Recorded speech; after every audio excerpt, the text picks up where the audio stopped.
Ken Follet's outlining process is no joke. We're talking 25 to 60 pages, single-spaced, detailing every chapter in the book.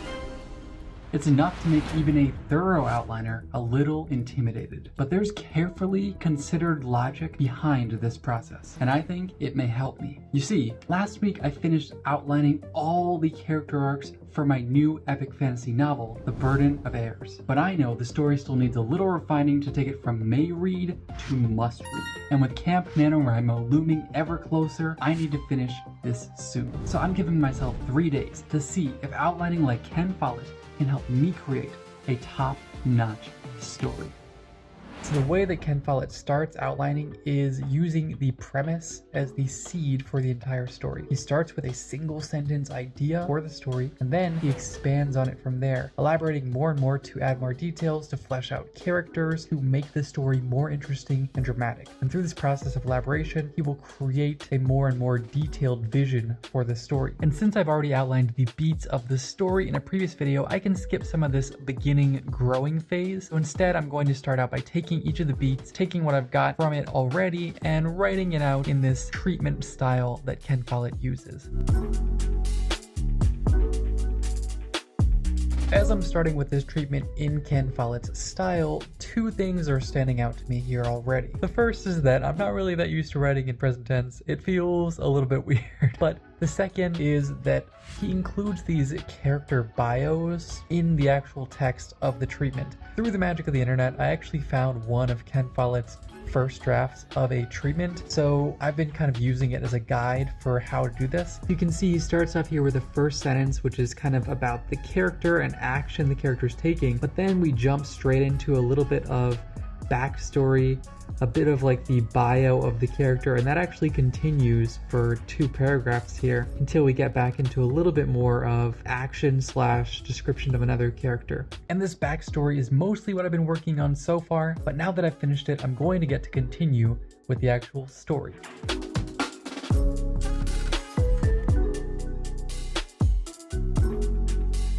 So I'm realizing something as I'm doing this. I'm comparing my draft to his first draft, and as you might realize, the first draft is his finished outline. So really what I need to do, instead of just trying to perfect things, is go through and get a very basic setup outline where I just write a sentence for every single scene that's going to be in the book, every single perspective, so that I can actually get these scenes organized in a basic structure and then expand on each of them. And that way I don't have to mirror Ken Follet's almost perfect first draft from the start. I very quickly realized that I would have to figure out the order of these scenes if I wanted to get this basic structure laid out, and decided to do this in Plotter since ordering is much easier there. So I just went through for every single scene from every character and ordered all the scenes in an order that makes sense. And in the process of doing this, I actually ended up changing up the story a little bit. Timon's All Is Lost happens right in the finale for Naj, and it would have left the rest of her story hanging to finish off that stuff. So instead, I'm going to have her reaction be kind of what ends the book. It'll be basically the start of the next book as like a tiny bit of a cliffhanger, kind of stealing that from Sanderson. Anyway. After I'd ordered my scenes, I added them to the treatment in the form of 1-sentence summaries.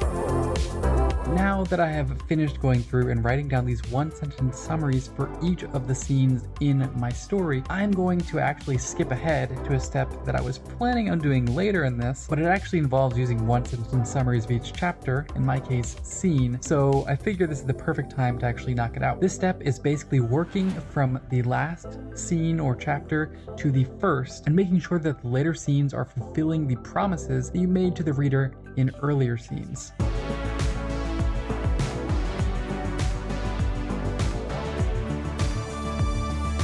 So I just went through for every single scene from the end to the beginning. This technique I think is really useful just to do a little check to verify you're answering the questions you pose, as well as keeping the promises that you make to the reader earlier in the story. So I could definitely see this as being part of my process in the future. So next, I want to fill out this treatment a little bit more because right now it's pretty much only 1 to 2 sentence summaries for each scene. So what I want to do now is go back to where I started off with, where I was trying to work through the character bio for Naj in the very first scene. However, what I want to do here is I just want to go through, and then for each character when their first appearance happens, I want to put a little bit of information about this character, not too much, but enough so that you understand where they're coming from in the current scene. So that is what I'm going to go through right now here first, and we'll get to the second ingredient of these sorts of treatments afterward.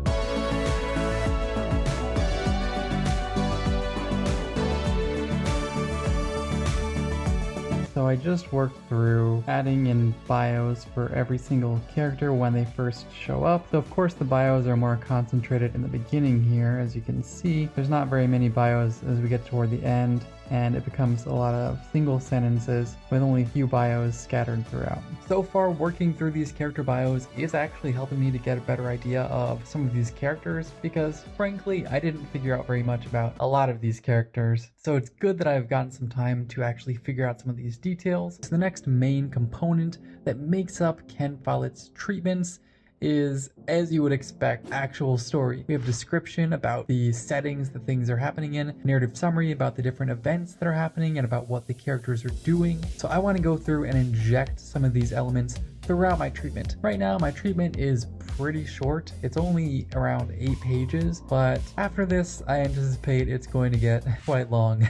So let's just start beefing up each of these scenes and figuring out some of the actual details for them.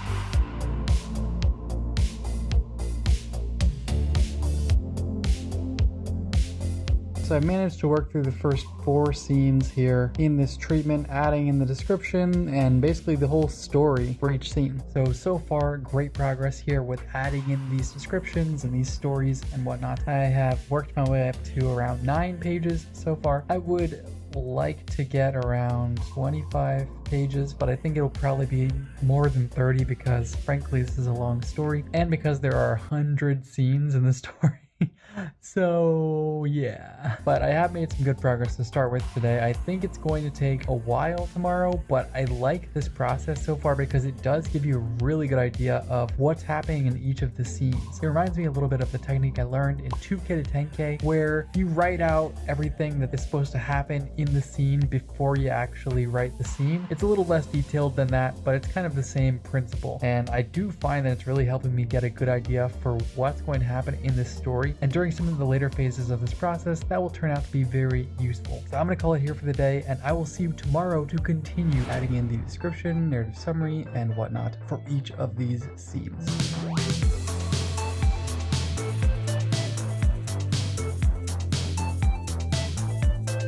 So I'm making pretty good progress. I've made it up to the 22nd of the scenes out of 100, of course, so I still have a decent amount of the way to go. It's taken quite a while to get to this point, so this is not exactly the fastest process. It definitely is an intense process. However, I do feel like the story is really coming together by writing out each of these. Each one that I write just brings a new piece. So even though this is similar to what I did when I was originally coming up with some of the scenes, going through the process again is worth it because with each scene I'm getting new ideas for how I can make the scene a little bit better and making the story better. So let's just continue and try to work our way through some more of these scenes. Maybe we can get to the halfway point. I was really hoping to finish this part of it today, at the very least.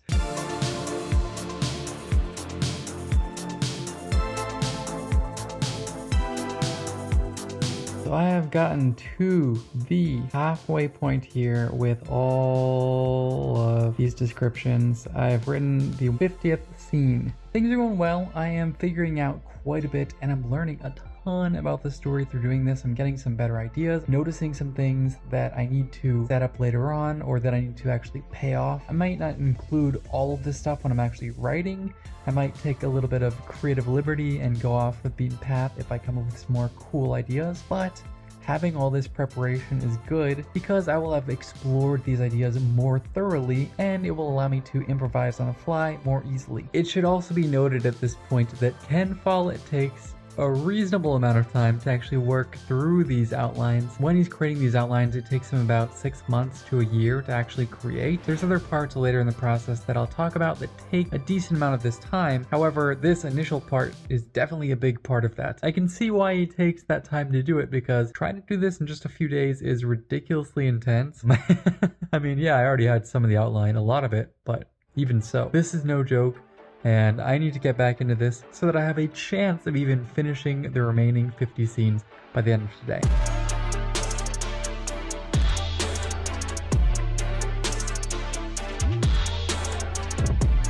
So I've made my way all the way to scene 75. So I am making really good progress. However, I'm gonna be honest, I'm really tired. Last night, I slept kind of lightly, so I didn't really get very high quality sleep, and I just feel kind of tired today. Also, I've already been working on this for 8.5 hours today, so this has definitely been a pretty intense day, and I think that I should have enough done so that tomorrow I can finish up this part and move on to the last 3 steps of Ken Follet's process. I'm feeling good about the progress I made today, despite the fact that I'm a little bit tired, and I just want to take the rest of the day to rest, and I will see you back tomorrow to continue beefing up these scenes. I just finished scene 75, so let's work all the way to 100. Come on, let's finish this up.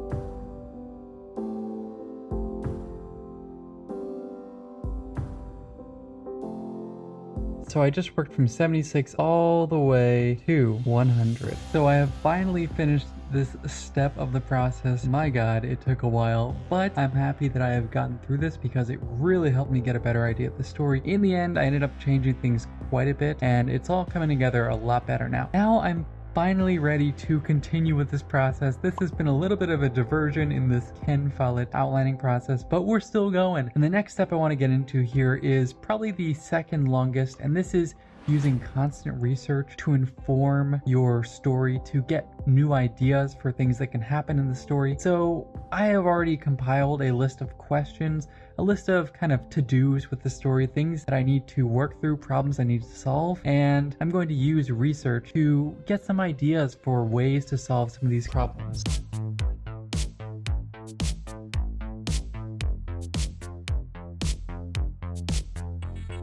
So one of the main things I needed to research was basically how language can become offensive over time, how a certain word might seem innocuous, but because of the context around the word or whatever, it can be perceived as offensive. So I was trying to come up with my own basically offensive term, because in the story, Naj is trying to convince the people from the West to work with him, and his initial encounter with them doesn't go so well when he ends up using this term that he thought was supposed to be like this playful thing that they use, and it just turns things even more sour. And the phrase is soft-tongued. The reason why, you might know if you watched the world building video where I talked about the languages, is that the Westerners use a softer pronunciation. Certain letters are exchanged for others in order to give their language a more refined, a softer feel, whereas the Easterners pronounce things in a very hard way. So this is one of the things I did with the research portion, and now I'm ready to move on to the next section, which is foreshadowing emotions. Foreshadowing emotions is one of the ways Ken Follet uses to amplify the emotional impact of a story. So for example, in his masterclass notes, he says anytime a character is confronted with something scary, he plants earlier in the story the notion that they have been terrified of this their whole lives. And because of this, when readers get to that point and they see the scary thing, they already know this character is feeling it, which amplifies their empathy for this character and feelings of fear in themselves as they're reading. So the next step I'm going to do is go through and try to find key scenes where the emotions are specifically high and find ways to make them worse for the characters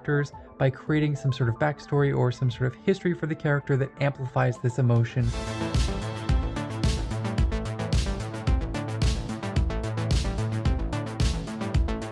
So I just finished going through it. I basically went through and picked out the most emotional moments and then thought about which of those would make sense to foreshadow for the character. And I really think this is going to amplify those emotions. And now I'm ready to move on to the last step, getting feedback. This is one of Ken Follet's secrets, if you will, the fact that he creates these really detailed outlines and is able to get feedback on the outline from beta readers and from editors, from family members, before he even writes the first draft of the story. So by taking care of this earlier on, he doesn't have to deal with as drastic of changes in the revision stage. So that is the next step that I am going to do. I don't have an editor or an agent or anything like that, so I'm just going to share it with family and get feedback based on that. He says that even though these people are amateurs, pretty much everybody has a sense for what stories should feel like. I'm going to take the advice with a grain of salt and pay attention not to solutions that they say, but the problems that they bring up. That is the next phase of this process, and for that, I actually have to wait until people come home, because right now, it's the middle of the day.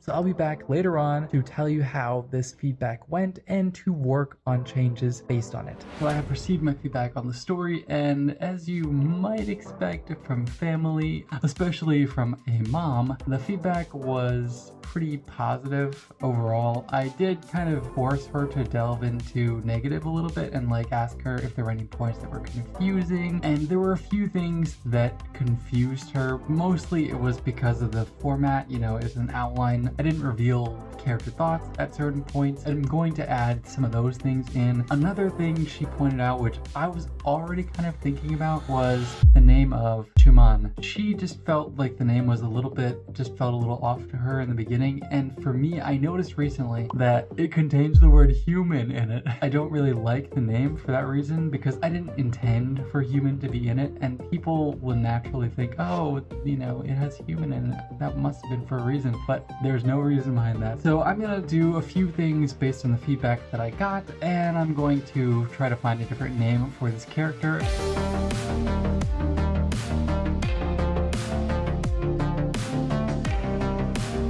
So I made a few more changes to the treatment itself, and I actually changed Chuman's name to Aisana. There were no CH names or A names among the remaining people, and CH names, none of them really appealed to me that much. I went with Cheetah for a second, but it just sounded a little...